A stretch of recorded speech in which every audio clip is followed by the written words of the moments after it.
ऐसे ऐसे प्रश्न देखेंगे जो फर्स्ट ईयर में भी पढ़ना है और सेकेंड ईयर में भी पढ़ना है, और पढ़ना ही नहीं, बहुत महत्वपूर्ण है एग्ज़ाम के दृष्टिकोण से। तो आज मैं दिखाने वाला हूँ प्रश्न बहुत ही शानदार है ये भी, और यह जो है आपके है फंडामेंटल के, फर्स्ट ईयर में फंडामेंटल में है एंड सेकेंड ईयर के MSN 2 यानी मेडिकल सर्जिकल नर्सिंग 2 में है। क्वेश्चन आपके जो है दोनों में पूछे जाते हैं फ्रैक्चर के ऊपर, ठीक है। और यह प्रश्न कभी भी आपसे पूछे जाएंगे तो जो है 1, 2 नंबर या 5 नंबर में नहीं पूछे जाते हैं, हमेशा 10 नंबर या तो 15 नंबर में यह प्रश्न पूछे जाते हैं। तो आपको जो है अपने हिसाब से क्या करना है, देखना है। बहुत आसान है बड़ा क्वेश्चन, ठीक है। जब आप इसको अच्छे से लिखेंगे तो यह जो है प्रश्न 2 से 3 पेज में जाता है, ठीक है ना। 10 नंबर मिलने के लिए काफ़ी है 2 से 3 पेज, बट इसको अच्छे से आप समझेंगे तो बहुत आसान है समझना, बहुत आसान है प्रश्न, ठीक है। सबसे पहले पूछता है प्रश्न कि फ्रैक्चर क्या होता है, फ्रैक्चर के कितने प्रकार होते हैं, इसके क्या कारण होते हैं, इसका साइन एंड सिम्टम्स क्या होता है, मतलब अगर किसी को फ्रैक्चर हो गया है तो उसमें क्या लक्षण चिन्ह होते हैं, एंड इसके फर्स्ट एड के बारे में पूछता है, नर्सिंग देखभाल के बारे में। तो चलिए आज हम लोग जो है फ्रैक्चर के बारे में अच्छे से समझते हैं और डिस्कस करते हैं। सबसे पहले बात है कि यहाँ पे देख लीजिए आप लोग, फ्रैक्चर मतलब होता है अस्थि भंग। अस्थि भंग का मतलब होता है कि हड्डी का भंग हो जाना, मतलब टूट जाना। माय डियर, अस्थि जो है अलग अलग प्रकार से टूटता है, ये चीज़ें देखिए। बाकी देखिए अस्थि भंग होता क्या है, हड्डी का बीच से टूट जाना या दरार पड़ना अस्थि भंग कहलाता है। अब देखिए फ्रैक्चर का मतलब होता है, ये नहीं होता है कि कंप्लीट हड्डी टूट ही जाएगा तो ही फ्रैक्चर होगा। फ्रैक्चर जो है या तो कंप्लीट रूप से हड्डी टूट जाएगा तो वही भी फ्रैक्चर है, या फिर हड्डी में थोड़ा मोड़ा दरार पड़ जाता है, वह भी जो है आपका फ्रैक्चर ही होता है, ठीक है। तो यह फ्रैक्चर का मतलब होता है कि हड्डी के बीच से टूट जाना या हड्डी में दरार पड़ना ही अस्थिभंग फ्रैक्चर कहलाता है। समझ गए फर्स्ट पॉइंट। नेक्स्ट है, जब किसी व्यक्ति द्वारा अस्थि अथवा हड्डी पर ज़्यादा जोर डाला जाता है तो हड्डी अस्थि टूट जाती है। माय डियर, यहाँ पे देखिएगा, ज़्यादा जोर देने का मतलब है, ठीक है ना, जब कोई व्यक्ति द्वारा हड्डी पर, अस्थि पर ज़्यादा जोर डाला जाता है तो हड्डी टूट जाती है या जो है बिखर जाती है। इसका मतलब होता है कि जैसे आपको कोई चीज़ से ठोकर लगेगा, तो ठोकर लगने का मतलब क्या होता है, आपके हड्डी पर जोर पड़ेगा, आप इधर से बल देंगे, आपका इधर बड्डी रहेगा और उधर से कोई चीज़ का ठोकर लगेगा, तो दोनों के बीच में क्या होगा, टकराव होगा, जिससे जोर हड्डी पर पड़ेगा और हड्डी जो है क्या होता है, टूट जाता है। इसी प्रकार से किसी चीज़ से एक्सीडेंट करते हैं तो वहाँ भी हड्डी पर ही जोर लगता है। तो यही कहता है कि जब किसी व्यक्ति द्वारा अस्थि या हड्डी पर ज़्यादा जोर डाला जाता है, अब यह ज़्यादा जोर हो सकता है एक्सीडेंट के कारण, चोट के कारण हो, ठीक है, अनेकों प्रकार से होता है, तो हड्डी या अस्थि टूट जाती है, ठीक है। अस्थि भंग से पूर्णतः अपंगता भी हो सकता है। आप लोग देखते हुए कभी कभी ऐसा जो है एक्सीडेंट होता है और व्यक्ति का ऐसा जो है फ्रैक्चर होता है कि उसको कंप्लीट जो है डिजेबिलिटी भी आ जाता है, मीन्स कहा जाए तो एक प्रकार से उसे पूर्ण विकलांगता जो है व्यक्ति के अंदर आ जाता है, ठीक है। एवं कुछ मामलों में अस्थि भंग के कारण व्यक्ति में मृत्यु भी हो जाती है। क्यों? क्योंकि अगर भयानक फ्रैक्चर हुआ है तो वह फ्रैक्चर क्या करता है, नस को दाब देता है, आर्टरी और वेन को दाब देता है, ठीक है, जिससे होता यह है कि उस जो है बॉडी के ब्लड सप्लाई बंद हो जाता है और फिर व्यक्ति का जो है डेथ हो सकता है। तो ऐसे में कम जो है पूर्णतः अपंगता भी हो सकता है, और कुछ मामले में तो यह फ्रैक्चर जो है मौत के कारण भी बन सकते हैं, ठीक है। क्यों? क्योंकि बहुत सारे जो हमारे वाइटल ऑर्गेन है, वह वाइटल ऑर्गेन या आर्टरी जो है क्षति हो सकते हैं फ्रैक्चर होने के कारण, और व्यक्ति का मृत्यु हो सकता है। तो यही जो है हमारा फ्रैक्चर होता है। ये सब का यहाँ पे मैंने आपको डिटेल से जो है फ्रैक्चर के बारे में बता दिया। ओके, नेक्स्ट यहाँ पे देखने को मिलेगा आपको कि टाइप्स ऑफ फ्रैक्चर। अब फ्रैक्चर के कितने प्रकार हैं, मतलब कितने प्रकार से हड्डी टूट सकता है या उसमें दरार पड़ सकते हैं। तो चलिए, इसके प्रकार बहुत महत्वपूर्ण है, 10 से 11 प्रकार है, लेकिन ये प्रकार बहुत आसान है, इसको याद करना बहुत आसान है। बस आपको कुछ चीज़ें समझना पड़ेगा, ध्यान में रखना पड़ेगा, और यह प्रश्न बहुत महत्वपूर्ण है दोनों ईयर के लिए, ठीक है। सबसे पहले देखिए पूर्ण अस्थि भंग, कंप्लीट फ्रैक्चर। कंप्लीट फ्रैक्चर का मतलब होता है कि इस तरह के अस्थि भंग में हड्डी पूर्ण तरह से टूट जाती है एवं दो टुकड़ों में भी जो है, दो टुकड़े में जो है कोई संबंध नहीं होता है। जैसे यहाँ पे देख सकते हैं, जैसे यह एक टुकड़ा हुआ और एक टुकड़ा ये हुआ, बीच में जब टूटा है तो कोई संबंध है, दोनों अलग अलग हो गया है, तो यह कंप्लीट फ्रैक्चर होता है। जब किसी का हड्डी दो टुकड़ों में विभाजित हो जाए टूटकर और दोनों के बीच कोई जो है रिलेशन ना रहे, कोई ज्वाइंट ना रहे, तो वह कंप्लीट फ्रैक्चर होता है। समझ गए चीज़ों को। चलिए दूसरा है इनकम्प्लीट अपूर्ण अस्थिभंग। अपूर्ण अस्थिभंग का मतलब होता है इनकम्प्लीट। इस प्रकार के अस्थिभंग में हड्डी के क्रॉस सेक्शन के एक भाग में दरार पड़ जाते हैं।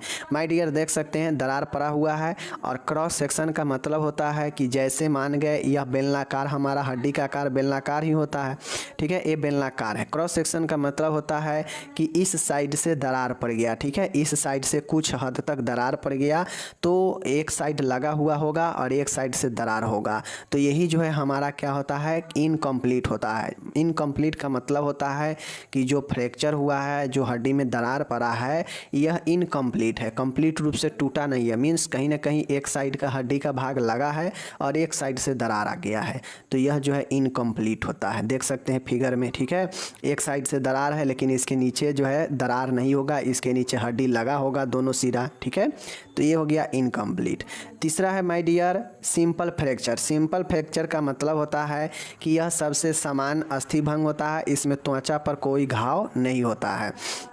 सिंपल फ्रैक्चर यहाँ पे देख सकते हैं, सिंपल फ्रैक्चर के मतलब होता है कि हल्का सा हड्डी में जो है आपके जख्म आ जाता है, जो है दरारें आ जाएगा, ठीक है ना, और यह दरारें ऐसा होगा कि इसका कोई प्रभाव आपके त्वचा पर नहीं होगा, आपको पता भी नहीं चलेगा, तो ये जो है सिंपल फ्रैक्चर होता है। सिंपल फ्रैक्चर मतलब बिल्कुल साधारण, जो एक नॉर्मल जो है फ्रैक्चर होते हैं, ठीक है। चौथा है माय डियर, यहाँ पे देखिए खुला अस्थिभंग, या इसी को कंपाउंड ओपन फ्रैक्चर या इसी को कंपाउंड फ्रैक्चर कहते हैं। कंपाउंड मतलब होता है जटिल या विशेष, ठीक है, और ओपन मतलब होता है खुला, ठीक है। देख लीजिए इस अस्थिभंग में त्वचा चोटिल हो जाते हैं एवं घाव अस्थि तक पहुँच जाती है। आप यहाँ पे देखिएगा कि इस प्रकार के जो फ्रैक्चर होता है कंपाउंड वाला, इसमें हड्डी टूटेगा तो वह जो है स्किन तक घाव, जो है मांस तक घाव दे देगा। देखते हुए कभी कभी फ्रैक्चर होता है तो व्यक्ति का हड्डी जो है त्वचा को चीरते हुए बाहर तक निकल जाता है, कोई कोई ऐसा फ्रैक्चर होता है, तो उस प्रकार के फ्रैक्चर मतलब ओपन फ्रैक्चर होगा, जिसमें फ्रैक्चर बाहर की तरफ आ जाएगा, एकदम दिखने लगेगा, और वह जो है त्वचा को प्रभावित करता है, व्यक्ति का त्वचा भी इसमें चोटिल हो जाता है और घाव जो है हड्डियों तक पहुंच जाता है। समझ गए, तो ये जो है हमारा कंपाउंड या ओपन फ्रैक्चर। पांचवा में है green stick fracture. Green stick fracture का मतलब होता है कि इसमें हड्डी इस प्रकार से टूटता है कि हड्डी का ये जो है चोट लगने के बाद या दबाव पड़ने के बाद उसमें दरार उत्पन्न होता है और हड्डी वहाँ से क्या होता है, लच जाता है, मुड़ जाता है, ठीक है। जैसे यह ज़्यादातर जो है बच्चों में होता है, क्योंकि बच्चे का जो हड्डी होता है बहुत नरम होता है, लचीलापन होता है, तो जैसे ही अगर चोट लगता है तो वह जो है क्या होता है, मुड़ सा जाता है। यहाँ पे देख सकते हैं, यहाँ पे चोट लगा और यह देख लीजिए मुड़ गया है ना, तो ये ज़्यादातर बच्चे में होता है। केवल एक ओर के तंतु कला टूट जाती है, देख सकते हैं केवल एक साइड का जो है तंतु कला टूटा हुआ है और ये टूटने के बाद मुड़ जाता है, लच जाता है, इसीलिए कच्ची अस्थिभंग इसे कहा जाता है, ठीक है। तो ये जो है आपको इस प्रकार के होता है कि टूटने के बाद हड्डी एक ओर झुक जाती है, जो कि आपको दिखाई भी देता है, ठीक है। तो ये हो गया। छठा है अनुप्रस्थ अस्थिभंग ट्रांसवर्स फ्रैक्चर। ट्रांसवर्स फ्रैक्चर का मतलब होता है कि इसमें जो हड्डी टूटता है वह आर पार कर देता है। जैसे मान गए हाथ का हड्डी है, मैं यहीं पर बता देता हूँ इस फिगर में, जैसे हाथ का ये दो हड्डी यहाँ से आया है, ठीक है। मान गए अगर ये वाला हड्डी टूटा है तो ये जो ट्रांसवर्स में होता है कि टूटने के बाद ये हड्डी इसके आर पार कर जाएगा या ये हड्डी इसके आर पार आ जाएगा, ठीक है ना, मतलब ट्रांसवर्स कर जाएगा। या तो टूटने के बाद यह नीचे आ जाएगा तो ये ऊपर चला जाएगा ऐसे, ठीक है, या फिर या फिर ए आगे चला जाएगा तो जो है आपका पीछे वाला नीचे आ जाएगा। तो इस प्रकार से आर पार हड्डी कट जाता है, तो ये जो है ट्रांसवर्स होता है, अनुप्रस्थ अस्थिभंग। ओके, सातवां है तिरछा अस्थिभंग। तिरछा अस्थिभंग का मतलब होता है कि इसमें हड्डी जो है, इसमें हड्डी के आर पार तिरछी टूट जाती है। तिरछी टूटने का मतलब होता है कि जैसे एक हड्डी है, ए है, ठीक है, और ऐसे है, ठीक है, ए हड्डी हो गया, उसके बाद जो है ए होगा, तो इसी प्रकार से, ठीक है, इस प्रकार से ऐसे जो है आपके ए हड्डी हो गया, तो यही जो है तिरछी हड्डी है। मान गए यहाँ से टूटा तो यह भी हड्डी ऊपर जो है पार कर गया और यह भी हड्डी इसके पार कर गया और तिरछा है,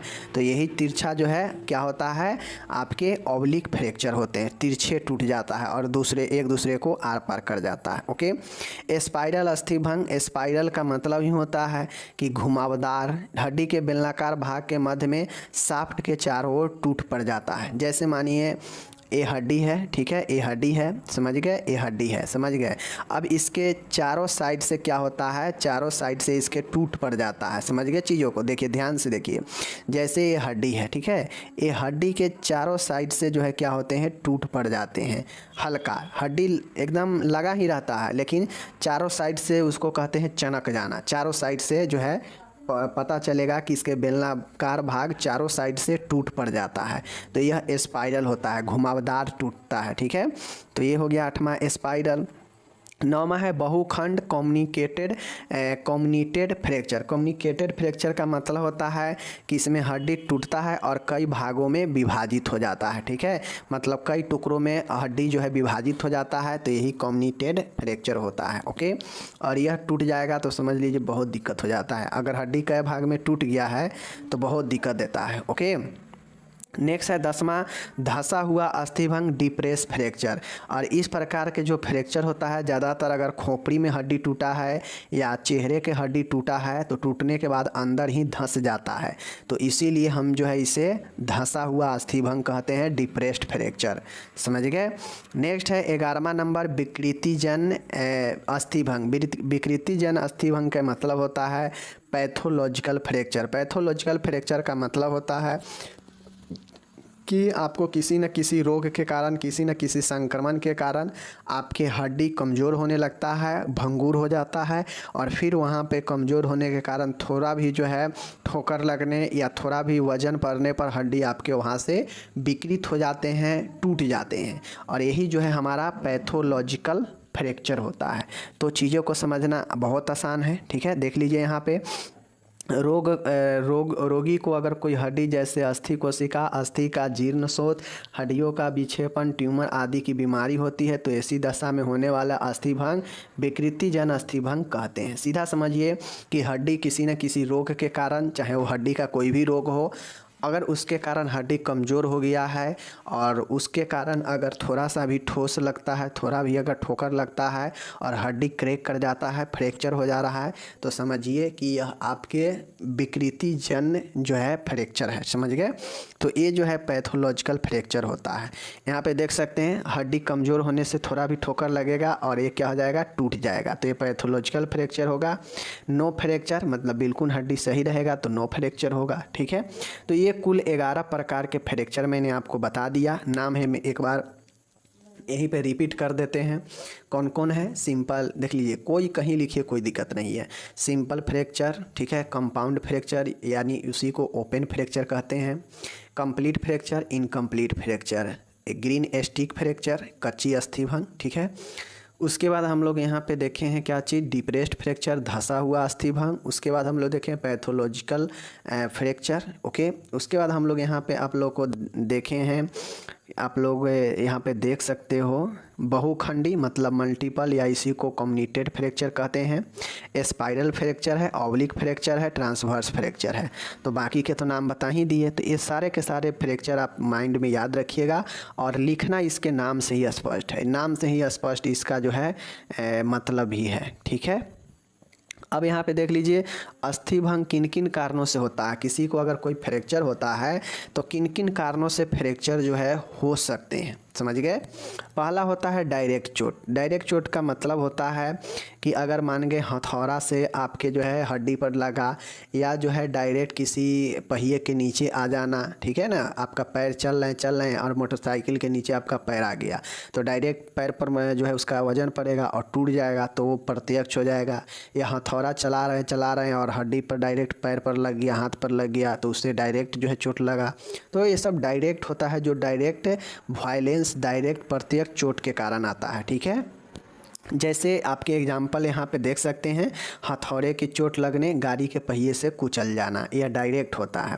दूसरा है मांसपेशी के बल द्वारा मस्कुलर एक्शन। जैसे मांसपेशियों के समूह पर दबाव पड़ने की वजह से हड्डियाँ से जुड़े तंतु के साथ में हड्डियों के टुकड़े भी साथ में खींच जाते हैं, ठीक है। जैसे मांसपेशियों में झटका लगने की वजह से घुटियों की चक्की का टूट जाना। अब होता है कि जैसे हमारा मांसपेशी आप लोग को पता है लगभग 639 के आसपास मांसपेशियाँ के बारे में हम लोग जानते हैं। तो आपको ये समझना चाहिए कि हमारा जितना भी मांसपेशी है वह समूहों में एक गुच्छा में हड्डी के साथ जो है जकड़ कर रखता है। मान गए अगर मांसपेशी में हमें खिंचाव आता है, जकड़न हो जाता है, तो जैसे ही अगर मांसपेशी में जोर का झटका लगेगा और उस मांसपेशी में खिंचाव आएगा, तो जाहिर सी बात है कि वह हड्डी को अब जकड़ा हुआ है, पकड़ा हुआ है, तो जब मांसपेशी में खिंचाव आएगा तो हड्डी को अपने साथ खींचेगा ही ना। तो उसी प्रकार से घुटना में जो चक्री होता है, नी कैप होता है, तो नी कैप अगर आपका उलट गया है या नी कैप में जो है फ्रैक्चर आया है, तो कहीं ना कहीं वह मसल्स के साथ मस्कुलर एक्शन के कारण हुआ है कि मांसपेशीय बल द्वारा आपका चक्की जो है इधर से उधर घूम गया होगा घुटना के, ठीक है। तो यह जो है दूसरा मांसपेशी के बल द्वारा जो है टूट जाता है हड्डी। समझ गए चीज़ को। चलिए तीसरा देखिएगा, अस्थियों के बल द्वारा। अस्थि के बल का मतलब होता है कि जब किसी जोड़ के मुड़ने से हड्डियों के अस्थिबंध पर दबाव पड़ने से खींच जाते हैं, जिसके कारण अस्थि में दरार पड़ जाती है। जैसे ठोकर लगने की वजह से टांग के नीचे का भाग या टखने की हड्डी में दरार पड़ जाती है। अस्थिबंध लिगामेंट के फोर्स। अब जैसे होता है जो अस्थि बंध है, जहाँ पर हमारा अस्थि जो है लिगामेंट के द्वारा कनेक्ट है एक हड्डी दूसरे हड्डी से, तो मान गए अगर ठोकर लगेगा तो उस लिगामेंट में क्या होगा, बहुत ज़्यादा जो है प्रेशर पड़ता है, प्रेशर दबाव पड़ता है, जिसके कारण जो हड्डी है वह क्या होता है, खिंच जाता है। जहाँ से लिगामेंट से कनेक्ट है, अगर वहाँ पे जो है लिगामेंट बहुत कस के जो है पकड़ा रहता है, बहुत कनेक्ट रहता है मजबूती के साथ, तो जैसे ही अगर ठोकर लगता है तो क्या होता है, वह लिगामेंट जो है इधर से उधर क्या होता है, घूम जाता है, जिसके कारण जो है दबाव पड़ता है हड्डी पर और वह हड्डी वहाँ से क्रैक कर जाता है। तो यह लिगामेंट के फोर्स द्वारा भी व्यक्ति का हड्डी टूट जाता है। समझ गए।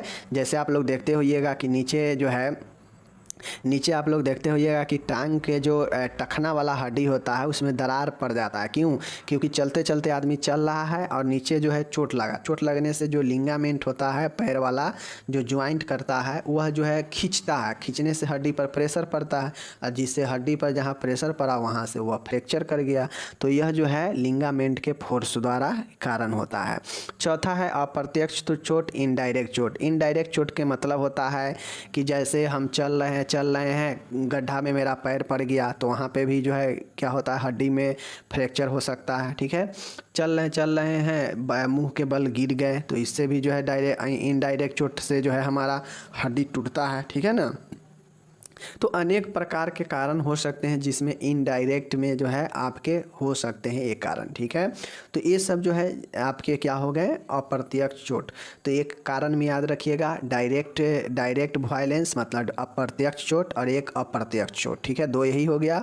एक होता है मस्कुलर एक्शन के कारण, मांसपेशीय के दबाव के कारण, और एक होता है अस्थि बंध के जो है दबाव के कारण। तो ये चार कारण से आपके हड्डी टूटते हैं। समझ गए। ज़्यादातर जो होता है वो डायरेक्ट जो है कारण ही होता है, जिसमें व्यक्ति ठोकर लग जाता है, डायरेक्ट जो है व्यक्ति जो है किसी गाड़ी के नीचे आ जाता है, ठीक है, या किसी चीज़ों से डायरेक्ट चोट लग जाता है। तो ये सब डायरेक्ट जो है आपके चोट लगने के कारण ज़्यादातर जो है फ्रैक्चर होता है। बाकी इनडायरेक्ट अगर चोट लगता है तो इससे भी हो जाता है, जैसे गड्ढे में गिर जाना, चलते चलते ऊंच नीच में पैर पड़ने से हो जाता है, ठीक है, मुंह के बल गिर जाने से हो जाता है। तो ये सब इनडायरेक्ट भी होता है। ओके, अब यहाँ पे एक चीज़ देख लीजिए, हम लोग प्रकार देख लिए, कारण देख लिए, अस्थिभंग होता क्या ये देख लिए। अब आपको बताना पड़ेगा कि किसी व्यक्ति का अगर हड्डी टूट गया है, फ्रैक्चर हो गया है, तो उसमें क्या क्या चिन्ह और लक्षण दिखाई पड़ेंगे। तो जाहिर सी बातें हैं, आप लोग कॉमन सी चीज़ें हैं, आप लोग खुद समझते हैं कि अगर किसी का हड्डी टूट जाएगा तो उसमें क्या क्या जो है चीज़ें दिखाई देंगे, क्या क्या लक्षण चिन्ह होंगे। तो जानते हैं कि दर्द होना अस्थिभंग का सबसे प्रमुख लक्षण है, तो ये तो दिखाई देगा ही देगा, महसूस होगा ही होगा। छूने पर प्रभावित अंग में दर्द होगा। अब जहाँ प्रभावित इफेक्टेड एरिया है वहाँ पे छुएंगे तो दर्द करेगा टच करने पर। दर्द का लगातार बढ़ते रहेगा और जब तक अस्थि के भाग को आप गतिहीन नहीं कर देते हैं तो यह दर्द होते ही जाएगा। नेक्स्ट है 4th नंबर का, छूने या हिलाने पर भी दर्द करता है। अगर जिस भाग में टूटा है आप उसको कोशिश करते हैं कि इसे इधर से उधर किया जाए तो काफ़ी दर्द होता है। ओके, नेक्स्ट है अस्थिभंग के स्थान पर सूजन आता है। जहाँ फ्रैक्चर है वहाँ पर स्वेलिंग होने लगता है, आप लोग देखते हैं। उसके बाद है क्रैक की ध्वनि सुनाई देना या हड्डियों की आसपास में रगड़ महसूस करना, जिसे क्रेप्टिस कहते हैं। अब जहाँ पे हड्डी टूटा है, अगर हड्डी कंप्लीट टूट चुका है तो वहाँ पे क्रैक अगर इधर उधर डुलाएंगे तो क्रैक का जो है सुनाई देगा ध्वनि, या फिर आपस में रगड़ पड़ने का भी जो है महसूस आप कर सकते हैं आवाज़ को। तो इसे हम लोग क्रेप्टिस कहते हैं। ध्वनि देना, सुनाई देना या रगड़ महसूस देना क्रेप्टिस कहते हैं। ठीक है, तो ये जो है कुछ लक्षण और चिन्ह होते हैं। बाकी आप लोग और चीज़ें लिख सकते हैं कि अगर किसी का हड्डी टूट जाएगा तो उसमें क्या क्या लक्षण दिखाई देंगे, क्या क्या चिन्ह होंगे, तो ये सब और जो है आप लिख सकते हैं। नॉर्मल सब चीज़ें हैं सब। ठीक है, मेन इसका जो है कारण और मेन इसका जो है प्रकार था जो कि आप लोग जान चुके हैं।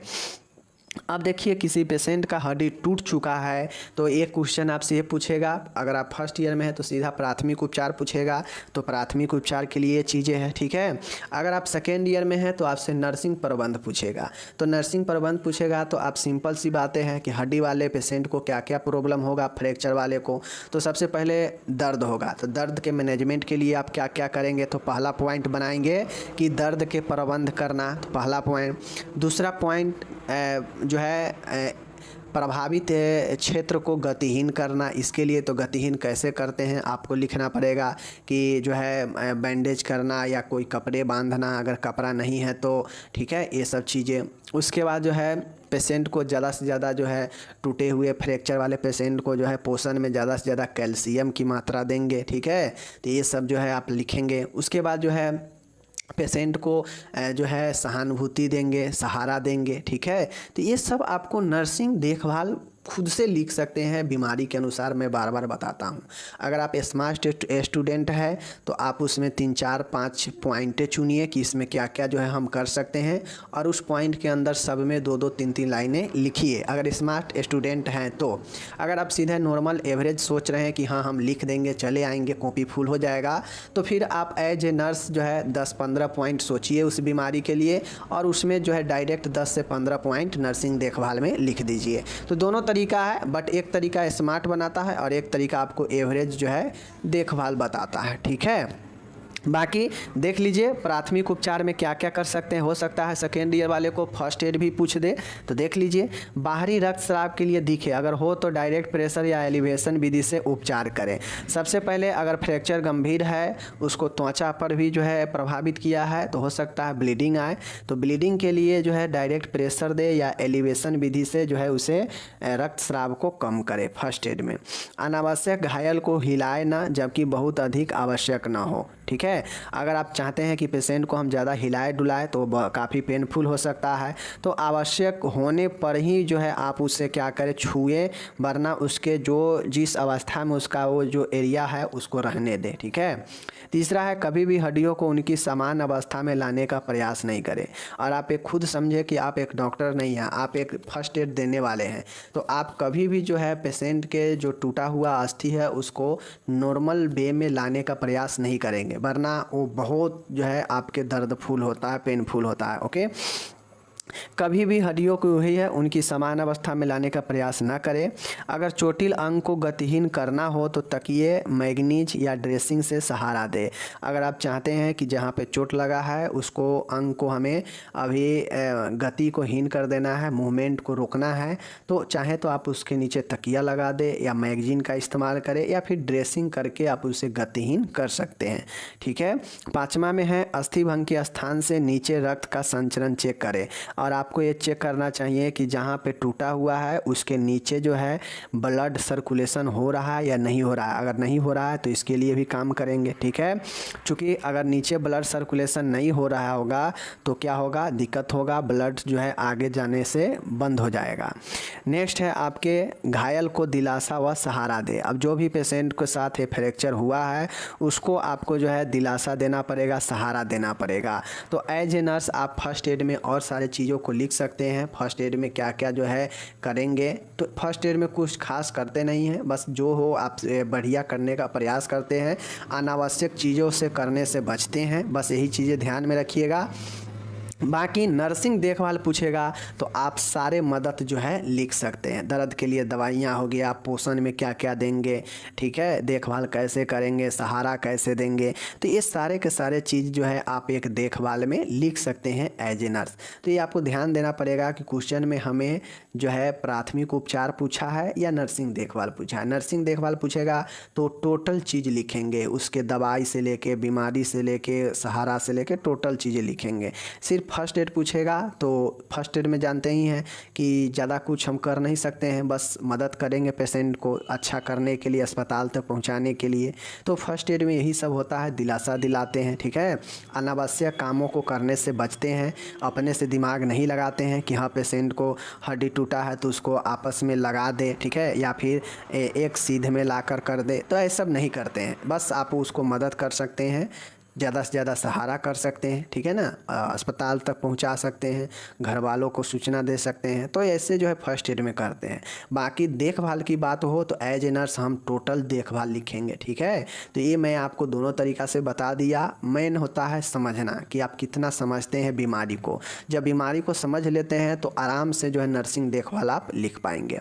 तो ये फर्स्ट ईयर सेकेंड ईयर दोनों के लिए प्रश्न था फ्रैक्चर, जिसको ऊपर में मैंने अच्छे से डिस्कस कर दिया। यहाँ पे इंग्लिश दिया गया है तो जितने भी हमारे डियर इंग्लिश वाले हैं सब इसको इंग्लिश में देख सकते हैं। कोई एक एक दो दो लाइन का डिफिनीसन है, जितने भी प्रकार है सब एक एक दो दो लाइन का डिफिनीसन है, और यह डिफिनीसन आप खुद जो है क्रिएट कर सकते हैं नाम के हिसाब से कि कौन क्या जो है बताता है। इसके प्रकार में ही जो है इसका डिफिनीसन, इसका जो है मतलब छुपा हुआ है। तो सबसे पहले आप इसको प्रकार को दिमाग में रखिए, फिर इसका जो है आप टोटल आराम से लिख सकते हैं। इसमें तो दो ही चीज़ महत्वपूर्ण है, एक टाइप्स हो गया और एक कारण हो गया, बाकी को तो सब आप खुद से लिख सकते हैं। तो यही हमारा फ्रैक्चर हो गया, मैं बता दिया। आप जो भी लोग पढ़ने वाले हैं पढ़िए, समझिए, और जितने भी फर्स्ट ईयर सेकेंड ईयर है आप दोनों में यह प्रश्न आते हैं। तो इस हिसाब से हम मिलेंगे अगले वीडियो में। आप अपना ख्याल रखिएगा, तब तक के लिए धन्यवाद, टेक केयर।